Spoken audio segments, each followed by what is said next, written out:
Hi guys, இது Friday. இன்னைக்கு நான் ஒர்க் ஃப்ரம் ஹோம் தான் பண்ணிட்டு இருந்தேன். ஸோ ரொம்ப லேசியாக தான் போச்சு. மார்னிங் ஏஞ்சதும் குவிக்காக ஒரு க்ரீன் டீ குடிச்சிட்டு என்னோட ஒர்க் ஸ்டார்ட் பண்ணிட்டேன். லஞ்சுக்கு நான் இன்னைக்கு மஷ்ரூம் தொன்னே பிரியாணி தான் ப்ரிப்பேர் பண்ணியிருந்தேன், கர்நாடகா ஸ்டைலில்.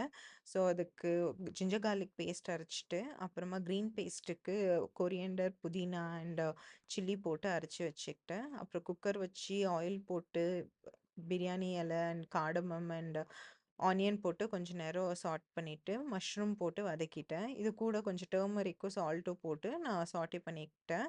அதுக்கப்புறம் நம்ம அரைச்சி வச்ச க்ரீன் பேஸ்ட்டும் டொமேட்டோ பியூரியும் போட்டு கொஞ்ச நேரம் அப்படியே சாட்டே பண்ணிக்கோங்க. புளிப்புக்கு நம்ம தயிர் இல்லைனா லெமன் எது வேணால் சேர்த்துக்கலாம். அப்புறமா தண்ணி கொதிச்சதும் அரிசி போட்டுட்டு ஒரு 2 விசில்ஸ்க்கு ப்ரெஷர் குக் பண்ணேன்.